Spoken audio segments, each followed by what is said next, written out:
আজকে পরিদর্শনে গেলাম খুব প্রসিদ্ধ একটি মসজিদ। মসজিদের নাম হলো আমানত শাহ মিজি জামে মসজিদ।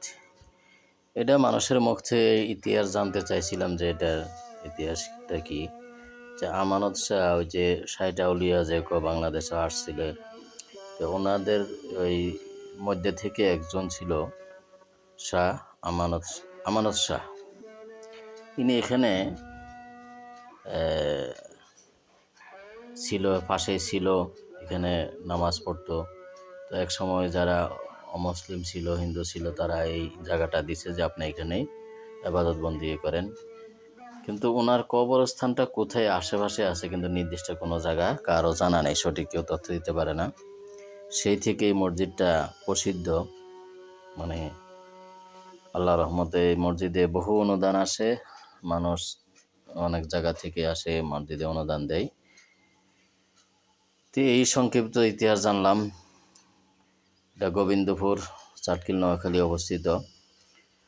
এটা লগে মাদ্রাসা আছে, নুরানি একটা মাদ্রাসা আছে। মাদ্রাসাটা মোটামুটি খুব সুন্দর। তো এখানে যে অনেক অনুদান বিভিন্ন জায়গা থেকে আসে, মানুষে দেয়। যে চাটখিলের মধ্যে প্রসিদ্ধ একটি মসজিদ, যে মসজিদে অনেক অনুদান বিভিন্ন জায়গা থেকে আসে। এরপরে এই মসজিদের সুনাম আছে মোটামুটি। এটা হলো ঈদগাহ, লগে কবরস্থান আছে ওখানে। খুবই সুন্দর পরিবেশ। এটা হলো মসজিদে মিনার দেখা যায় উঁচু। মসজিদটি আসলে দোতলা এখন বর্তমানে আছে। তো খুবই সুন্দর একটা পরিবেশ এখানে, খুবই ভালো লাগে আর কি, যে এত সুন্দর একটা গ্রামে মসজিদ। যে আসলে এটা হলো যে আমানত শাহ মিজি জামে মসজিদ।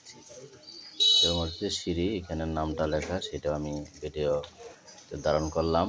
আমানত শাহ মিজি জামে মসজিদ, এটা হলো মসজিদের নাম আর কি। এটা মিনার, কত উচ্চ মিনার। এটা মসজিদের অংশ। এটা হলো মসজিদের দান বাক্স, এখানে অনেক অনুদান মানুষে দিয়ে দেয়। এখানেও কবরস্থান আছে। এটা একটা গাড়ির মধ্যে গাড়ির উপরে গাড়ি।